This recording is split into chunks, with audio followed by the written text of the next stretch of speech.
It's me, Zartan, Master of Disguise, yeah? Leader of the Dreadnoks, here to initiate a new one, right? We've been filling up the line, y'all was happy with those, yeah? Clearly, Master of Accents as well, this Australian accent, very thick, very flush. There's Buzzer. Buzzer's always a good chap until he loses his glasses so they don't fit on his head, but another great Dreadnok. Then we got Zarana. Can't remember my relationship with her. She's either my sister, my cousin, or my lover. It don't matter.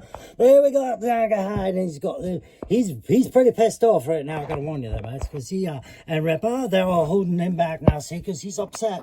He's upset with this new Dargahide ripping off his anarchy tattoo, yeah? Not Dargahide, though, it's Roadblock. Anyways, enough of that silliness. Oh no, disaster! Crikey, that was close. But I better cut this crap out before I offend my friends down under, such as Frostbite and the rest of them. I don't want to be getting calls and sending the wrong message now. Enjoy the review. Hey guys, Krusty Old Crow here, doing another Tactical Perspective toy review. This time I'm doing it on number 135, Road Pig for the Dreadnoks. Okay, and it's Rawkus. You'll see he's not in here right now because he is inside meeting the rest of the Dreadnoks. Picked this up through Hasbro. The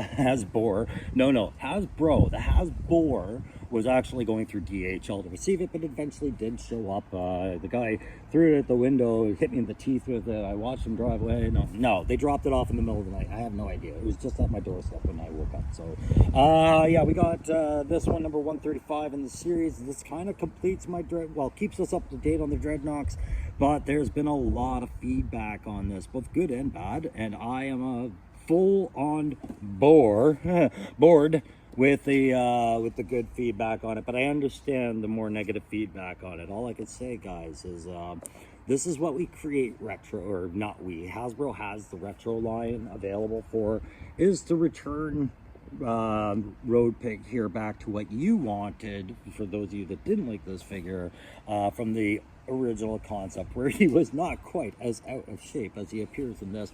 And that's actually what I think is probably the most redeeming and realistic update on a classified line, and they definitely approached this with a sense of humor I'll talk about once we get this character up on the spindle.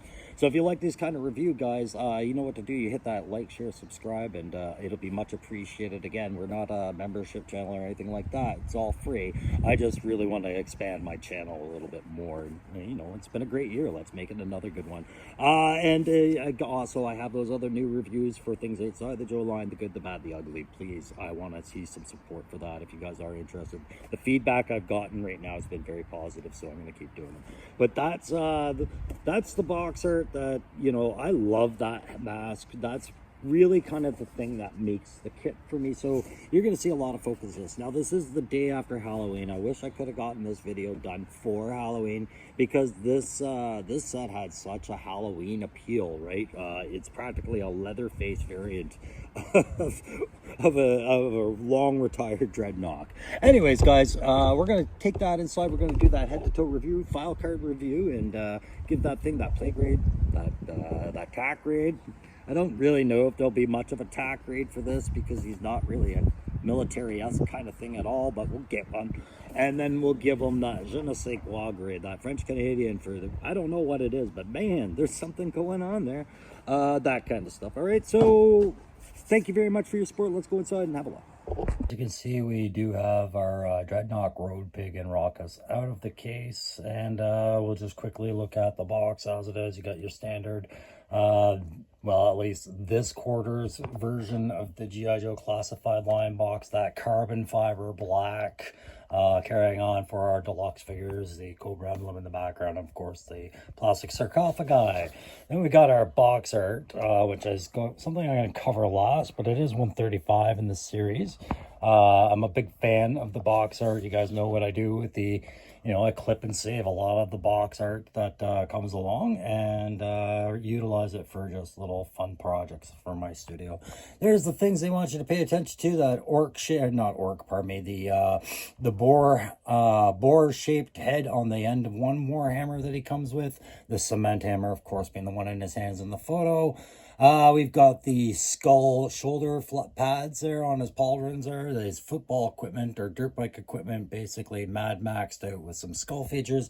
And of course, he's got some tattoos, including certified, what does it say? Certified grade A ham, anarchy, the Dreadnok's tattoo, and a wing tattoo on his arm, as well as a chain.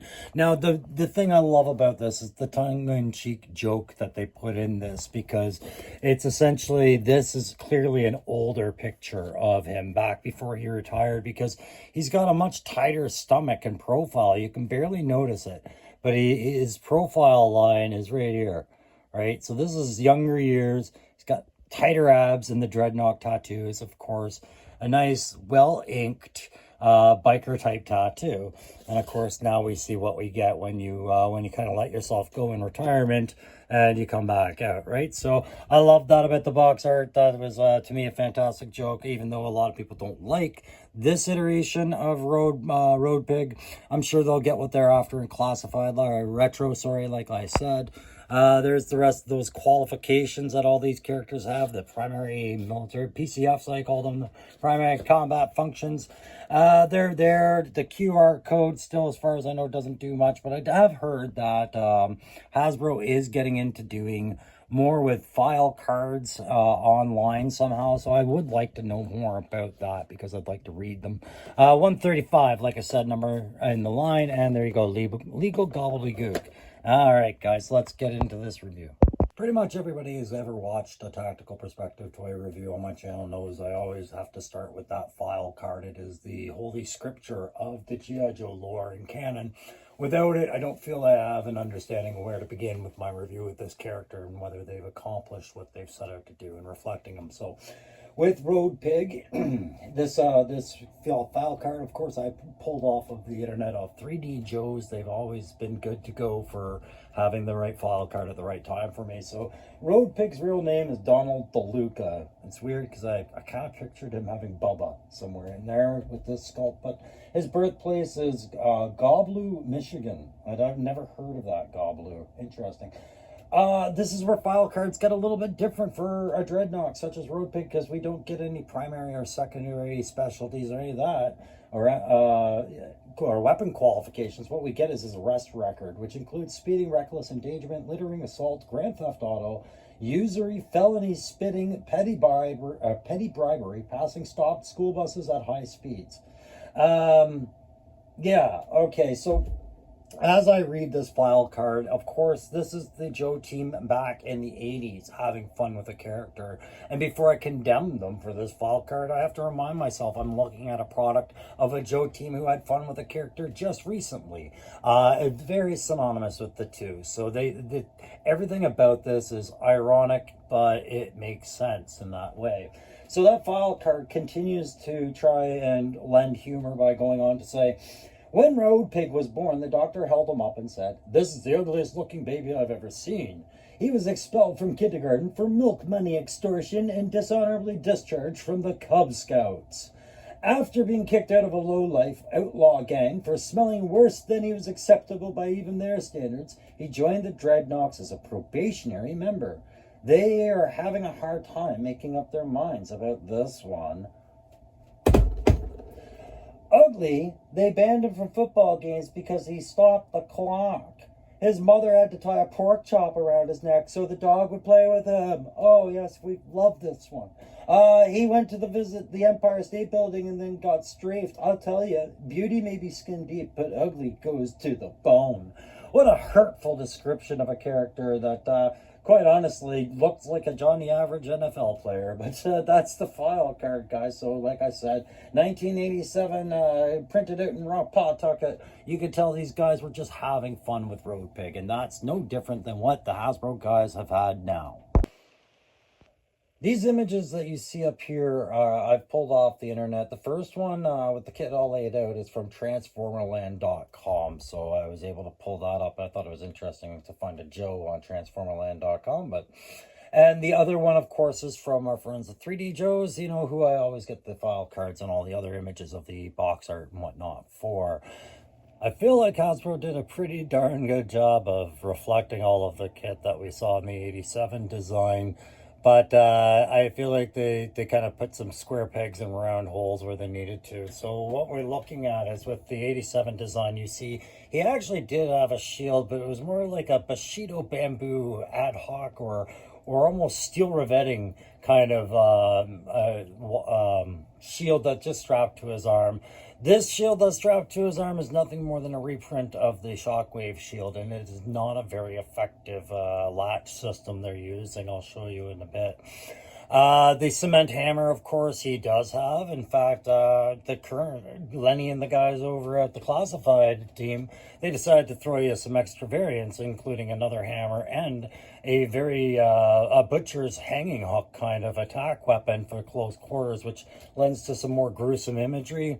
One thing you didn't get back in the old 87 design was alternate heads. You get 3 for Road Pig here.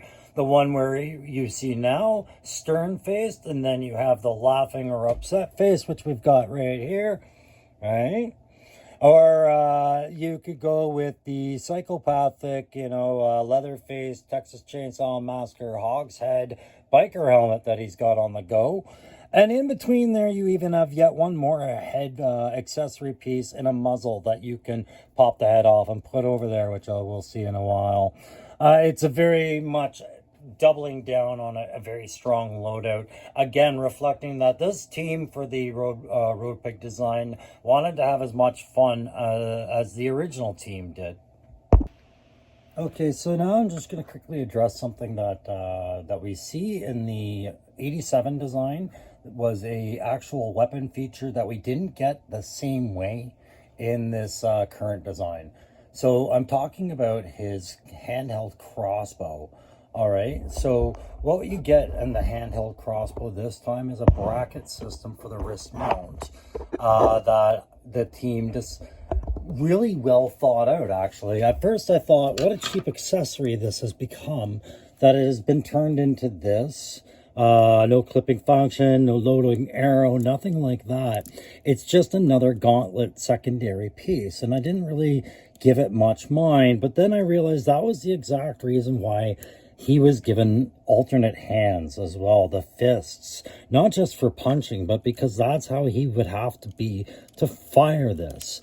And the only thing that doesn't work for this, now understanding this Mad Max concept that they had at hand, was unfortunately, while he does have extremely good posability for such a large fig, you can't get his arms across to load the bow anyways. So I just thought it was a really interesting twist to the original design that I thought they had done pretty well. I wanted to mention it, and we're going to move on.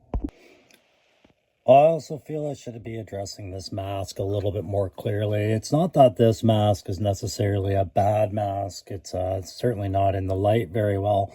What it is this boar's tusk mask kind of deal that he's got going on.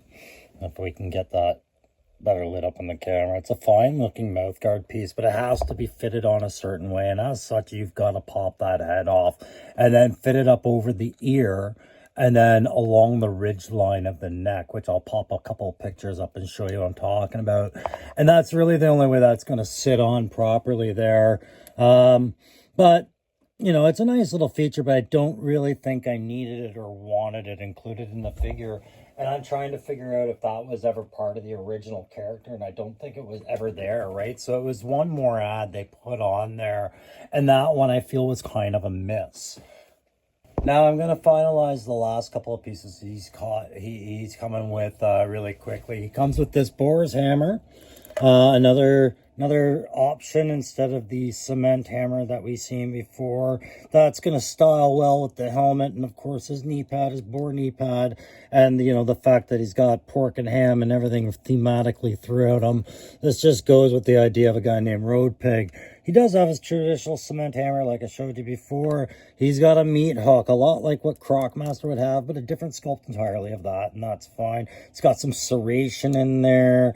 And the problem is, and I'm going to talk about the hands a bit as well here, is it's got a very small grip on there, and his hand doesn't really seat very well for it. He's got ham hocks for hands, clearly, right, guys? And what you'll notice, I go back to the term feel, is you'll feel like these hands can pop in and out almost too easily, but they are firmly set in. But when you change hands to put in certain weapons and the weapons don't fit, you kind of wonder what's going on a little bit. So I've covered all the hammers and accessories in that bit. What is the one piece of kit left besides the dog? Right? It's going back and telling you that this is, again, Shockwave's shield repainted, redecoed a little bit. I actually like it better with silver on there than trying to fake lighting. It says good luck, you know, the ham head there.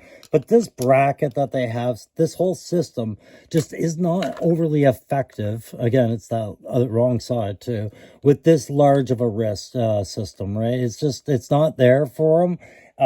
He's too big of a buck for it. So it just kind of, you know, he can hold it, no problem. His hand fits around the grip, no problem. But it kind of sags off the wrist, like I showed in the pictures earlier.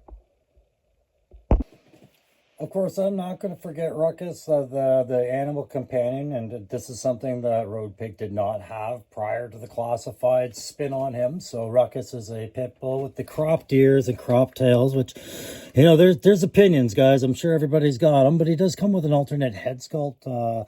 Here we have Angry Rawkus, and this is a lot like what we found with Junkyard and other animals in the Joe Wild kingdom of animals and zoo. He's got an angry and a happy, right? Both retain the scar over the right eye, and I do like those eye paint applications that they got going on. Very strong looking buck. I found this collar a little bit stiffer on the neck than I found the one that they provided with Junkyard, but I do love this buck. Very muscular looking dog. Very good posability, just like they've been known to hit that mark for lately in the line.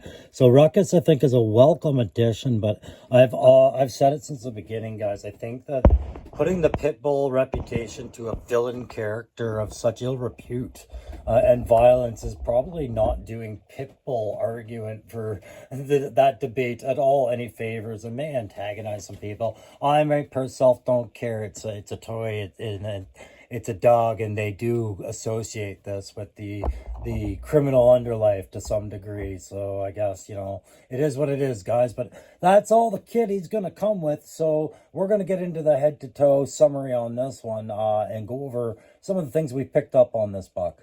One of my favorite things about this figure is that this boar's hammer can also act as a nice pointer as we work our way down on things. So what you're going to get with the heads, I've covered already, but just overviewed, he does have a scar across here. This is a more comic-y kind of different approach to the heads that people were expecting in the line. They were expecting something, I think, a bit more intimidating than what they got here. I don't mind this. I'm not a big fan of the original design of the head anyway, so I don't mind them changing it a bit, modernizing it, and putting their spin on it. He's got that Ivan Dragov haircut with the red stripe on there, because somehow back in 87, everybody was going to have two-tone hair like Wesley Snipes or whoever in Demolition Man, but you know, you got the great detail. He's even got a gold tooth if you pay attention to the bottom rack of teeth and whatnot. The eye paints are always exemplary, and he's got the dagger earring in the one ear, which was all the age back in the 80s, I tell you. Over here, you know, there's that calm face, and these same details are translated. You can make it that cleft chin a little bit. I'm a big fan of these head sculpts. I just don't consider them to be what people should have gotten with the first Road Pig attempt without getting an alternate head. But I also, like I keep saying, that's what the retro line is. And I certainly don't really see any point or benefit in masking such facial details that I'm fond of with a gimmick such as the boar's mask. But it's there. And my favorite feature that they included for a head in this year so far is this boar's mask. This puts a Rob Zombie Devil's Devil's Own and psychopathic Halloween spin on it that I've always wanted somewhere. And this seems like a good enough character put in. It wouldn't be my perfect choice of characters to take this twist, but he's good enough for now. The extra hands we covered, dogs we covered, all that stuff. On the shoulders, you've got this big NFL-style protection gear, denoted by two stars on the chest. It's almost, I think originally they were supposed to represent this as ripped off paneling off vehicles or something. I don't know, something post-apocalyptic. It's now been utilized to be like flexible dirt biker gear or what have you. Lots of quilted padding under there so he doesn't chafe. And you can take it up to the backside, and then of course the spiked shoulder pad, which has that half human skull on there, and that is almost the right size for you to wonder if it is actually a human skull and not some novelty that he picked up along the way. As per the skit earlier with Naugahyde, he's always had the Road Pig's always had the Anarchy tattoo. We've added a few over at Hasbro, I guess. The Grade A ham. The Dreadnoks was definitely new, and again, I laugh at how stretched out it is compared to the one on the box. That was very purposeful, I think.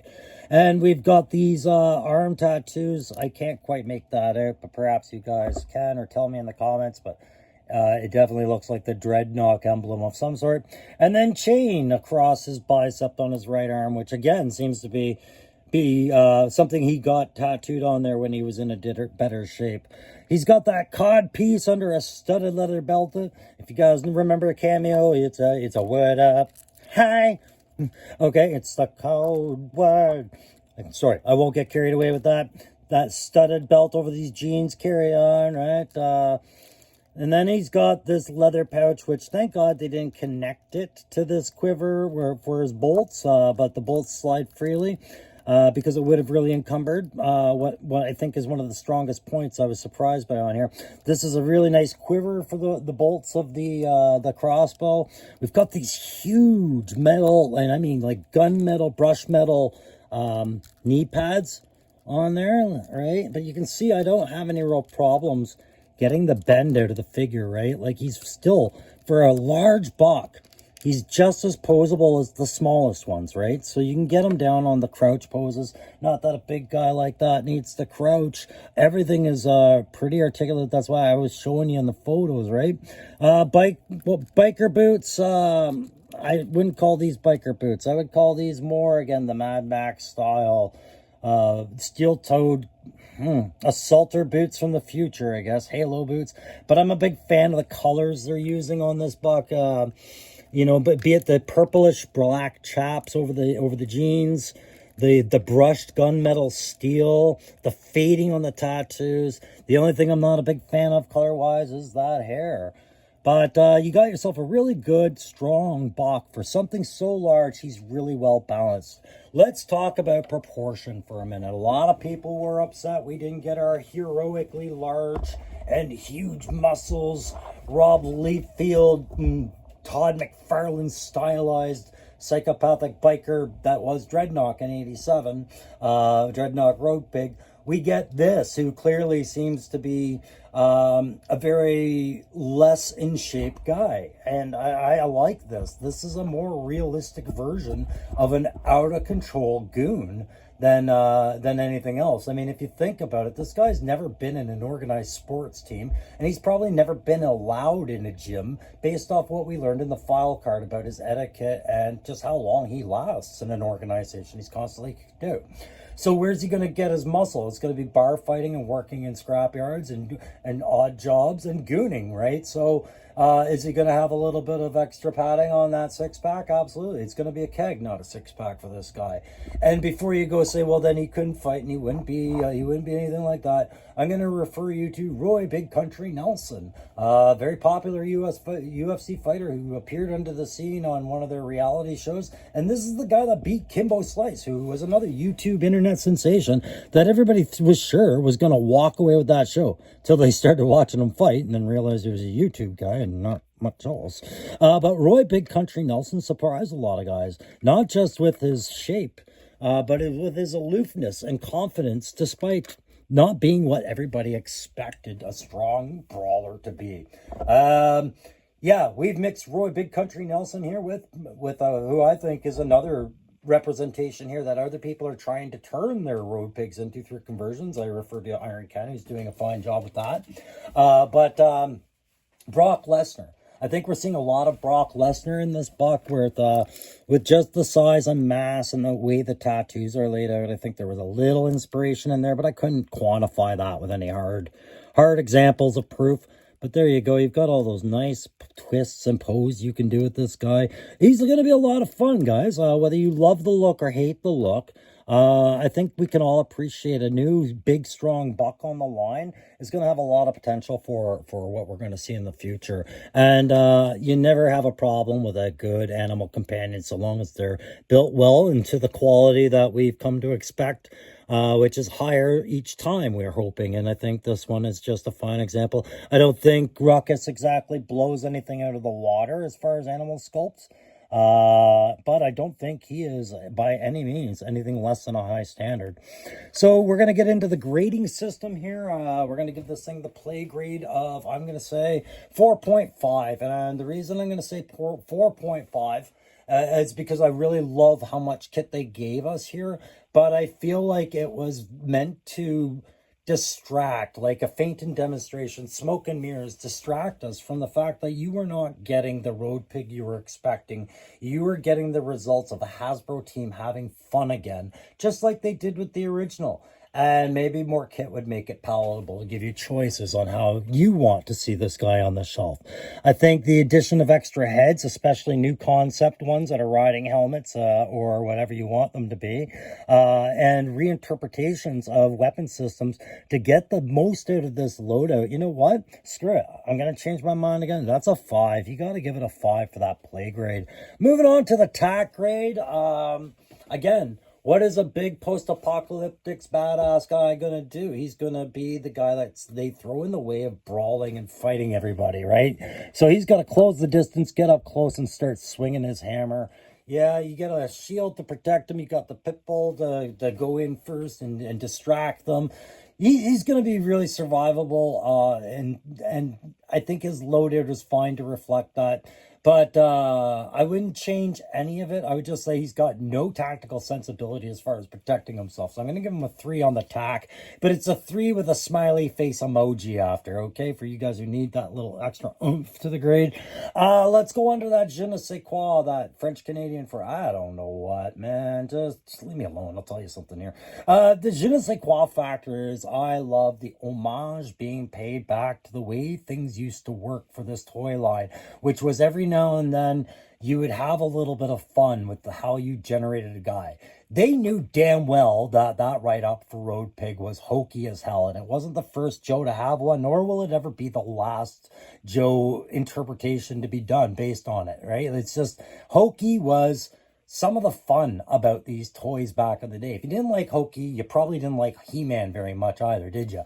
It's part of your growing up experience, and how they interpreted it into this figure, I think they need to be commended for. It's not my favorite figure in the line, but it definitely exceeded my expectations, which were lukewarm at best. I was actually pleasantly surprised with how much this figure had to offer as far as fun and interest as you explored it. It's definitely one you want to get in your hands and have a look, right? And you have choices with this figure. Lots of choices. I think for its cost, you got your good figure there. So the je ne sais quoi factor is to say, you had a lot of fun. I appreciate the fun, Hasbro. Your je ne sais quoi is a 5. I think everything you did here was a party in a keg, man, and good old Roadblock drank that, or not Roadblock, Road Pig drank that keg, and I'm fine with it, man. Party on, Road Pig, party on. It is your God-given right after all these years to appear how you want to without being body-shamed by other Dreadnoks. Anyways, guys, that's going to sum it up for this Tactical Perspective toy review on Road Pig number 135 in the line. Of course, Rawkus with him. Thanks very much for watching. Thanks for spending time with me today. Thanks for subscribing and leaving a comment if you did so. And I will see you very soon on the very next Tactical Perspective.